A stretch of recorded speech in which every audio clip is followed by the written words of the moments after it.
pertahanan awam terbunuh dalam serangan didalangi militan.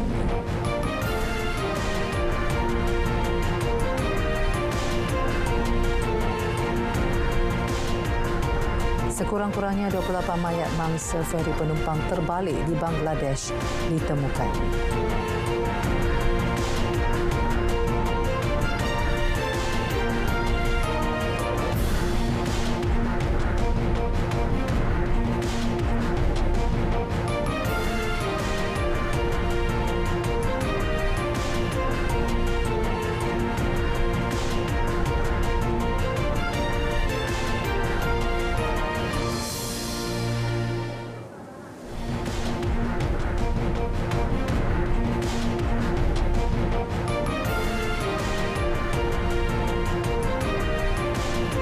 Salam sejahtera bersama saya Jessica Ong dalam Berita Dunia. Sekurang-kurangnya 9 askar Nigeria dan 2 anggota pertahanan awam mati dibunuh dalam serangan kumpulan pemberontak terhadap konvoi awam di Timur Laut Borno menurut sumber keselamatan. Insiden itu turut menyebabkan beberapa orang awam hilang dan dipercayai sama ada diculik atau terbunuh. Pemberontak yang dikaitkan dengan militan Daesh itu melepaskan tembakan dan bom tangan roket terhadap lebih 100 kenderaan di luar kampung Komala berdekatan bandar Damboa, 90 km dari ibu kota Maiduguri.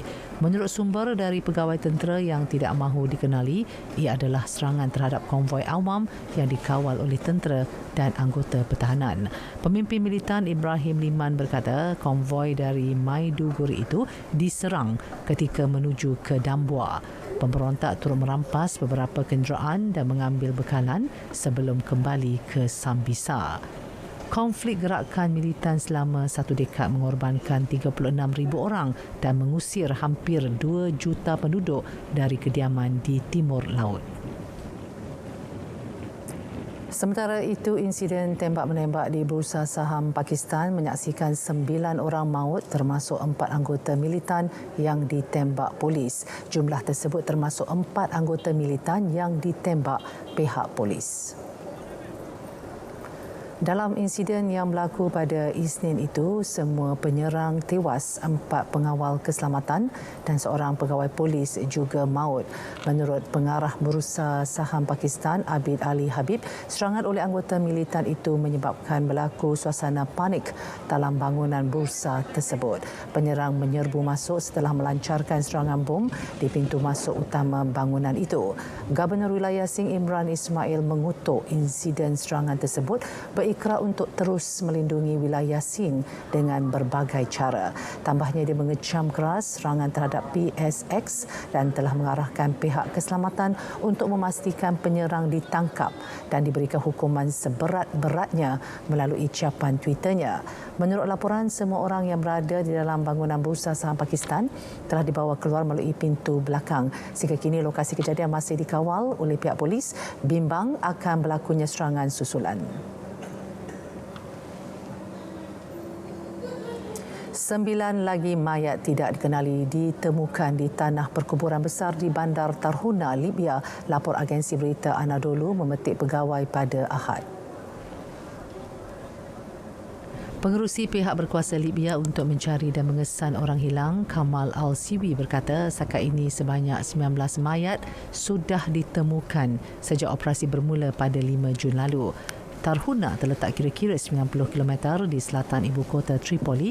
Kubu terakhir militer terletak di barat Libya, dikuasai tentera yang setia kepada Jeneral Khalifa Haftar sebelum ditawan semula pada awal Jun oleh pasukan bersekutu berpangkalan di Tripoli. Pihak berkuasa Libya awal bulan ini mengumumkan usaha di peringkat antarabangsa sedang dilakukan untuk menubuhkan jawatan kuasa pencarian fakta bagi menyiasat pencabulan militer Haftar, termasuk menanam periuk api dan menggali kubur serta pelanggaran lain di Tripoli dan Tarhuna. Tentera Libya baru-baru ini melancarkan serangan ke atas Haftar dan berjaya menawan semula Tripoli dan Tarhuna di samping lokasi strategik lain termasuk pangkalan udara Al-Watia. Pihak bersekutu yang disokong antarabangsa sering diserang pasukan Haftar sejak April 2019 menyebabkan lebih 1,000 orang terbunuh. Sekurang-kurangnya 28 mayat ditemukan dalam penyelang selepas sebuah feri penumpang terbalik di sebuah sungai di Bangladesh. Puluhan penumpang lagi masih hilang dengan operasi menyelamat terus dilakukan di Sungai Buriganga yang mengalir melewati pinggir bandar Dhaka. Anggota bomba dan tentera laut bekerjasama dalam usaha mencari dan menyelamat. Pegawai bomba Rozina Islam berkata, feri penumpang itu terbalik pada pagi Isnin selepas berlanggar dengan sebuah lagi bot. Penumpang yang terbunuh termasuklah 3 orang kanak-kanak. Jumlah sebenar penumpang yang berada di dalam feri ketika kejadian itu berlaku masih tidak dapat dipastikan. Media tempatan yang memetik saksi dan polis meletakkan angka itu pada 100 orang penumpang. Di wilayah Sichuan Barat Daya, China, hujan lebat yang mengakibatkan paras air meningkat di wilayah itu telah mengorbankan sekurang-kurangnya 12 nyawa. Manakala hujan ribut di daerah Mianing turut meragut 2 nyawa apabila beberapa kenderaan terjunam ke dalam sungai. Seramai 10 dikuatiri hilang dan lebih 7,000 dipindahkan dari rumah mereka menurut agensi berita rasmi Xinhua. Selatan China dilanda hujan ribut yang mampu mencetuskan kejadian tanah runtuh dan banjir sejak awal Jun yang mana sehingga kini sudah meragut 78 orang menurut Kementerian Pengurusan Kecemasan. Sementara itu, 12 juta penduduk terkesan dengan kerosakan harta benda, penutupan jalan dan gangguan lain, termasuk 720,000 orang diselamatkan dan dipindahkan dari kawasan banjir. Di ibu kota Chongqing, paras air naik lebih 5 meter dari paras keselamatan banjir sekaligus mencatatkan rekod baharu. Banjir kali ini menyebabkan kerugian hampir 25.7 bilion yuan atau 15.57 bilion ringgit. Ditambah dengan pandemik yang sebelum ini turut memberi kesan hebat kepada ekonomi domestik. Sementara itu, kerajaan pusat merancang membelanjakan sekurang-kurangnya 200 juta yuan untuk peralatan bantuan banjir termasuk khemah mangsa. Lebih 1/2 juta penduduk dunia terkorban akibat pandemik COVID-19. 2/3 daripada mangsa direkodkan di Amerika Syarikat, AS dan Eropah. Berdasarkan data dikumpul AFP, jumlah kematian rasmi akibat pandemik itu kini mencecah 500,390 orang.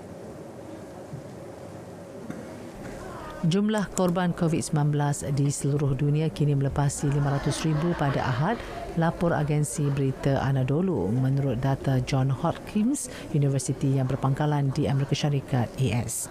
Seramai 500,108 penduduk di seluruh dunia menjadi korban, sementara lebih 5.08 juta pesakit sembuh, manakala jumlah kes kini mencecah 10 juta.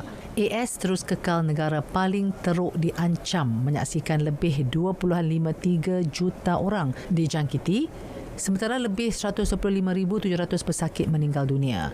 Brazil mempunyai jumlah kes dan kematian COVID-19 paling tinggi di Amerika Latin dan bilangan kes kedua tertinggi di dunia dengan 1.31 juta jangkitan. Rusia, India, Itali, Sepanyol dan United Kingdom antara negara paling teruk terjejas. Virus smog itu sudah merebak ke 188 negara dan wilayah sejak ia mula dikesan pada penghujung tahun lalu. Ketika jumlah mereka yang positif COVID-19 semakin meningkat di Amerika Syarikat, Presiden Donald Trump pula dilihat menghabiskan hujung minggunya dengan bermain golf bersama Senator Lindsey Graham di Kelab Golf Sterling, Virginia. Trump berdepan kecaman berterusan mendesak Presiden itu memberi contoh yang baik dengan memakai pelitup separuh muka, lebih-lebih lagi ketika setiausaha kesihatannya memberi amaran bahawa waktu semakin singkat untuk mengawal letusan jangkitan di negeri-negeri pimpinan konservatif. Kes baharu positif COVID-19 semakin meningkat di lebih separuh daripada negeri-negeri Amerika Syarikat dan mencapai jumlah tertinggi walaupun usaha membasmi telah dilakukan selama berbulan-bulan. Kadang-kadang mesej pertentangan diterima daripada kerajaan pimpinan Trump sekaligus menjadikan usaha pembasmian semakin sukar. Paling teruk terjejas ialah negeri-negeri di selatan dan barat yang terdesak selepas terdapat tekanan meminta sektor ekonomi dibuka lebih awal. Tetapi peningkatan terbaharu ini melonjakkan jumlah kes melebihi 2.5 juta dengan angka kematian melepasi 125,000 orang. Ini menyebabkan semakin banyak laungan rakyat yang mahukan peraturan dan penguatkuasaan lebih ketat dikenakan. Setiausaha Perkhidmatan Kesihatan dan Kemanusiaan Alex Azar ketika bercakap kepada media berkata situasi ini sangat-sangat serius. Sementara itu, bandaraya kedua terbesar di Australia, Melbourne, mengalami peningkatan kes COVID-19 dalam tempoh seminggu ini dengan 75 kes dilaporkan dalam tempoh 24 jam.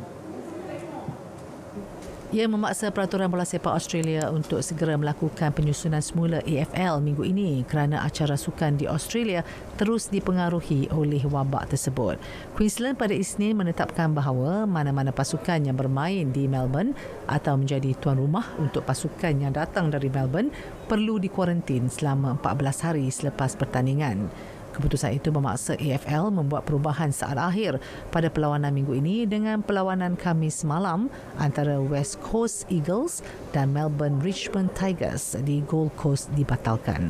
Rombakan itu akan menyaksikan pasukan Sydney Swans terbang ke hub Gold Coast Eagles sebagai gantinya untuk perlawanan pada Sabtu, sementara Melbourne Richmond Tigers akan beraksi di laman sendiri menentang Melbourne Demons pada hari Ahad.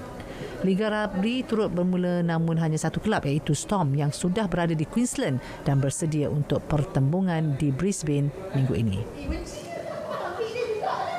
Pengusaha penginapan jemaah haji dan umrah serta perkhidmatan berkaitan di Arab Saudi merupakan salah satu perniagaan yang sangat terkesan dengan penularan COVID-19. Kerugian dialami pengusaha penginapan di Mekah dan Madinah mencapai 15 hingga 20 bilion rial bagi satu-satu musim haji dan umrah.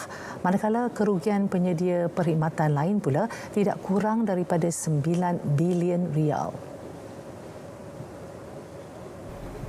Menurut pemilik rangkaian hotel di Mekah, Khalid Saifuddin, awal bulan Julai merupakan tempoh paling sibuk kerana menguruskan bakal haji dari seluruh dunia.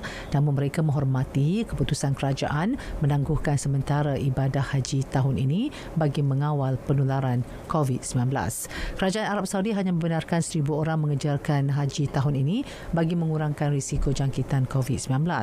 Walaupun perniagaan terhenti, pemilik hotel dan pusat penginapan jemaah haji masih perlu mengeluarkan perbelanjaan pengurusan bangunan dan pembayaran gaji pekerja yang menambah beban kewangan kepada mereka. Turut terkesan adalah penyedia perkhidmatan sokongan seperti pengangkutan jemaah haji dan pembekal makanan di Mekah dan Madinah. Ibadah haji dan umrah setiap tahun menjana sekitar 12 bilion rial kepada ekonomi Mekah yang menerima tidak kurang 2 juta bakal haji dari seluruh dunia. Vietnam pula masih berjaya mengekalkan rekod sifar jangkitan baharu COVID-19 dalam komuniti tempatan sejak 16 April menurut Jawatankuasa Pemandu untuk Pencegahan dan Kawalan COVID-19 pada Ahad. Daripada 355 kes yang disahkan di Vietnam setakat ini, 215 terdiri kes import dan dikuarantin semasa tiba di negara ini tanpa risiko penularan dalam kalangan masyarakat. Seramai 9,048 kontak pesakit atau yang tiba dari wilayah terjejas wabak kini dikuarantin di seluruh negara termasuk 107 di hospital, 8,051 di pusat khas dan 890 di rumah. Seramai 330 daripada 355 pesakit atau 93% sudah pulih sepenuhnya dan kekal tiada kematian dilaporkan. 10 pesakit masih menjalani rawatan.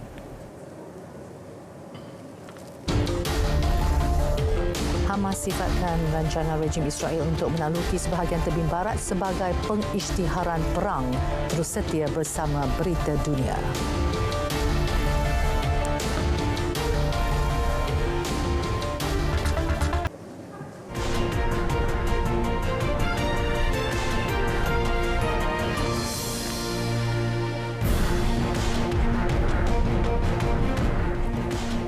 Bertemu kembali dalam Berita Dunia. Hamas memberi amaran bahawa rancangan rejim Israel untuk menaluki sebahagian daripada tebing barat disifatkan sebagai pengisytiharan perang.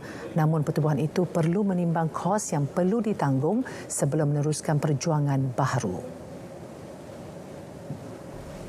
Beberapa minggu ini, hampir setiap hari penduduk mengadakan protes di semenanjung Gaza membantah pelan damai tebing barat yang dicadangkan oleh Presiden Amerika Syarikat Donald Trump.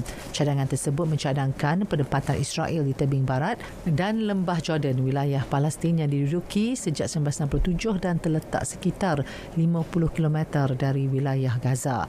Israel dijangka memutuskan 1 Julai ini tentang rancangan Trump dengan Hamas yang telah berperang 3 kali dengan Israel sejak 2007 masih menimbangkan tindakan selanjutnya. Menurut penganalisis Palestin Adnan Abu Amir, pilihan Hamas adalah kompleks kerana apa-apa tindak balas terhadap aneksasi tersebut akan membawa akibat bagi semenanjung Gaza. Walaupun berlaku gencatan senjata pada tahun 2018, Hamas dan Israel masih melakukan serangan dari semasa ke semasa dengan roket atau letupan belon yang dilancarkan dari Gaza dan serangan balas oleh Israel. Profesor Sains Politik di Universiti Al-Azhar di Gaza, Mukhammar Abu Saada berkata, ketegangan di pagar perbatasan dapat berlanjut dengan peluncuran alat pembakar dan letupan. Tetapi dia menolak pilihan tindakan ketenteraan terhadap Israel oleh Hamas yang memerintah wilayah miskin dan lumpuh akibat sekatan oleh Israel. Pada Jumaat, jet tentera udara Israel menyerang kedudukan Hamas di Gaza setelah roket dilancarkan dari wilayah ke arah Israel untuk pertama kalinya sejak awal Mei. Sebelum itu, jurucakap Hamas Abu Ubaidah berkata perancangan aneksasi tebing barat dan lembah Jordan itu adalah satu pengisytiharan perang ke atas rakyat Palestin. Dalam pada itu, aktivis Israel dan Palestin bekerjasama menganjurkan protes bagi membantah dasar pengambil alihan tanah Palestin. Tentera Israel pula berusaha menahan beberapa tokoh aktivis terlibat di dalam protes terhadap kekejaman rejim Yahudi. Pemimpin Hamas Khalil Al-Hayya dan Ketua Jihad Islam Khalid Al-Bash tampil mengajak pejuang Palestin mengangkat senjata bagi menggagalkan dasar Israel itu. Pelaksanaan dasar mengambil alih tanah Palestin dijangka bermula 1 Julai ini. Menerusi pelan itu, Israel merancang mengambil alih sekurang-kurangnya 30% tanah di tebing barat dan lembah Jordan. Pelan itu diumumkan Januari lalu dengan sokongan Washington sudah mendapat bantahan Pertubuhan Bangsa Bersatu PBB dan Kesatuan Eropah EU. Rantau Arab turut membantah pelan Israel kerana dibimbangi meningkatkan semula keganasan di rantau berkenaan. Pergerakan Fatah dan Hamas sudah menggerakkan proses bantahan aman bagi mengagalkan dasar Israel yang menindas penduduk Palestin. Parti pemerintah pimpinan Presiden Perancis Emmanuel Macron mengalami kekalahan besar dalam pilihan raya perbandaran pada Ahad. Menurut tinjauan, Parti Republik on the Move LREM tewas di kebanyakan bandar-bandar utama, sementara Parti Eropah Ekologi The Green EELV menang di Lyon, Bordeaux, Strasbourg, Poitiers, Besnion dan Marseille. Pemilihan pusingan kedua pada awalnya dijadual pada 22 Mac tetapi ditunda kerana wabak COVID-19.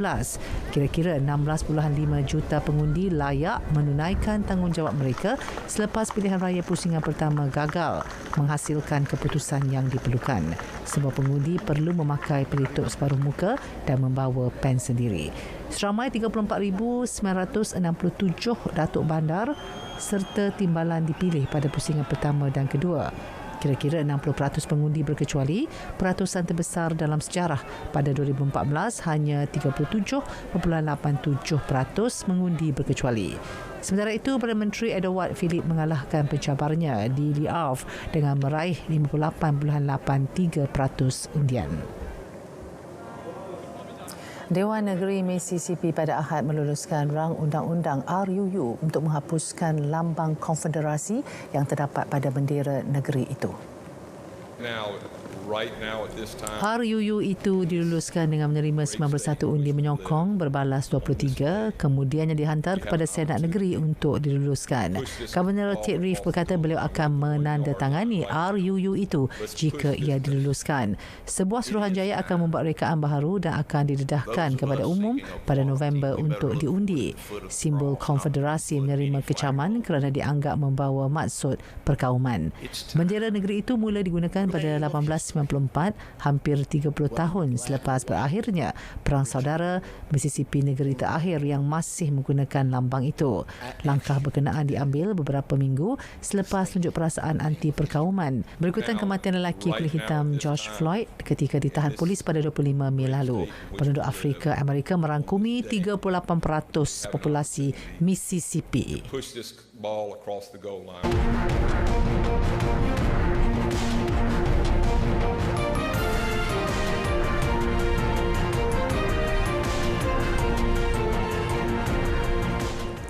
Lebih separuh penduduk Tokyo membantah penganjuran sukan Olimpik di bandaraya tersebut pada tahun hadapan. Bantahan tersebut susulan penularan COVID-19 di seluruh dunia yang masih belum reda, malah dalam situasi membimbangkan. Dapatan itu merupakan hasil satu kaji selidik yang dijalankan dua organisasi media tempatan, Kyodo News dan stesen televisyen Tokyo MX. Kajian yang dijalankan menerusi perbualan telefon itu mendapat lebih 1,000 responden pada 26 hingga 28 Jun lalu. Hasilnya, 51.7% responden membantah penganjuran Olimpik 2020 Tokyo pada tahun hadapan, manakala 46.3% mahu ia diteruskan. Daripada jumlah yang membantah, 27.7% mahu tamasya itu dibatalkan terus, manakala 24% lagi memilih untuk ia ditangguhkan lagi. Sukan Olimpik 2020 Tokyo sepatutnya berlangsung pada 25 Julai hingga 7 Ogos ini. Bagaimanapun angkara COVID-19 ia ditangguhkan ke 23 Julai 2021. Bola sepak Piala FA Inggeris. Manchester City, Arsenal, Chelsea marah ke separuh akhir selepas menewaskan lawan masing-masing. Di Stadium Wembley, City bangkit daripada kekalahan pada aksi Liga Perdana Inggeris kepada Chelsea tempoh hari untuk menewaskan Newcastle 2-0. Gol di Citizens masing-masing dijaringkan Kevin De Bruyne dan Raheem Sterling. Selepas kejuaraan Liga Perdana Inggeris kepada Liverpool, skuad Pep Guardiola berazam mempertahan Piala FA dan berpeluang merangkul trofi Liga Juara Eropah selain sudah memiliki Piala Carabao awal Mac lalu. Di Bramall Lane, Danny Ceballos membawa Arsenal ke separuh akhir dengan gol kemenangan pada masa kecederaan. Terdahulu jaringan lewat pemain Sheffield United, David McGoldrick, memadamkan kelebihan jaringan pembukaan Nicolas Pepe pada separuh masa pertama. Ketika aksi seakan-akan berlarutan ke masa tambahan, Ceballos menceriakan penyokong The Gunners dengan jaringan kemenangannya. Sementara itu, Chelsea meneruskan rentak cemerlangnya sejak kembali dari rehat penangguhan Liga sebelum ini untuk mencatat kemenangan ketiga berturut-turut. Gol tunggal Ross Barkley pada pertengahan babak kedua membolehkan The Blues melangkah ke kelompok 4 pasukan terbaik kejohanan. Ini merupakan jaringan ketiga buat Barkley dalam saingan Piala FA musim ini. Berikut adalah jadual pertemuan separuh akhir kejohanan di Stadium Wembley pada 18 dan 19 Julai ini.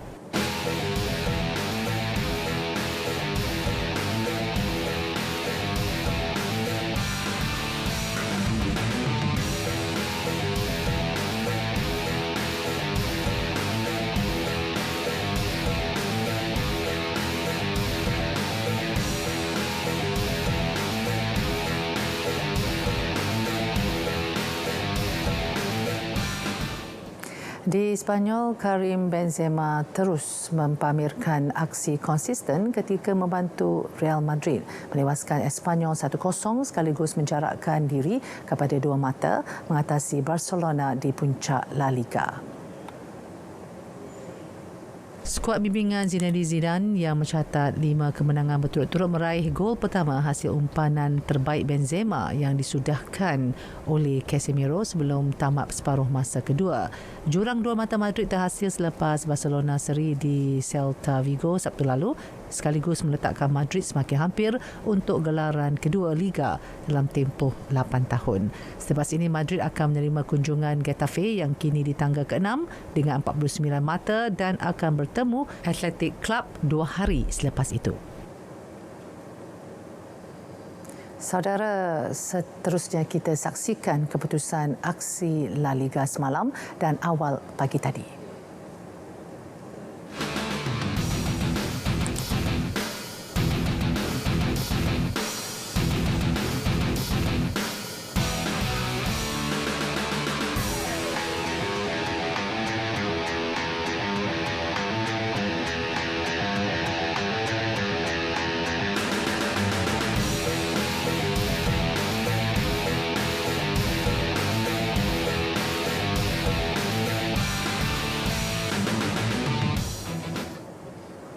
Skuad kriket Pakistan berlepas ke England untuk melakukan lawatan tanpa membawa sama 10 pemain yang disahkan positif COVID-19. Skipper Ujian Azhar Ali berkata pasukan Pakistan yang bertandang selaku pelancong tidak sabar untuk bermain dalam perlawanan ujian pertama sejak mereka mengenai pandemik COVID-19 memaksa penutupan aktiviti sukan di seluruh dunia. Sejurus sebelum berlepas ke England, Azhar berkata semua pemain mereka sangat gembira selepas berdepan waktu yang sukar. Tambahnya, lawatan mereka ke England sentiasa mencabar dan persembahan mereka dalam 2 lawatan pada 2016 dan 2018 sangat memberangsangkan dan akan cuba untuk mengulanginya. Pakistan memperoleh seri dalam siri 4 ujian dengan 2-2 pada 2016 dan dalam siri 2 perlawanan 1-1 2 tahun kemudian. Kapal terbang sewa khas membawa anggota skuad termasuk 2 pemain simpanan dilihat memakai pelitup separuh muka dan melakukan penjarakan sosial semasa di lapangan terbang Lahore. Skuad Pakistan akan berdepan dengan perintah kuarantin selama 2 minggu sebaik tiba di England sebelum meneruskan persediaan mereka menjelang ujian pertama dengan 2 perlawanan pemanas badan selama 4 hari.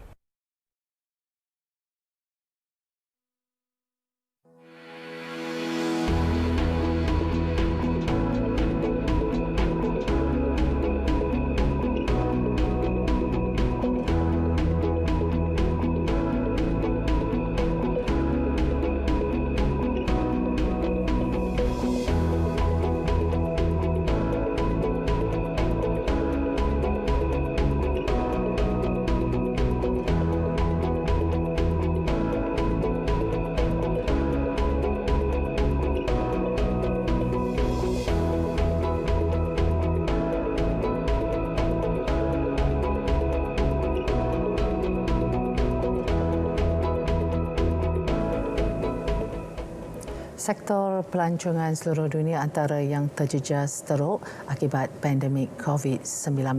Taiwan antara negara yang turut mengalami situasi sama meskipun ia hanya mencatatkan sejumlah 500 kes positif dan 7 kematian. Dalam usaha untuk melonjakkan kembali sektor pelancongan domestik, kerajaan Taiwan memperuntukkan sejumlah $130 juta subsidi bagi menggalakkan pelancongan tempatan. Visual sekitar Majlis Pelancaran Sektor Taiwan kami jadikan penutup berita dunia malam ini. Terus patuhi SOP PKPP dan sama-sama kita putuskan rantaian COVID-19. Terus setia bersama Berita RTM, maklumat sahih, jenama dipercayai. Salam hormat.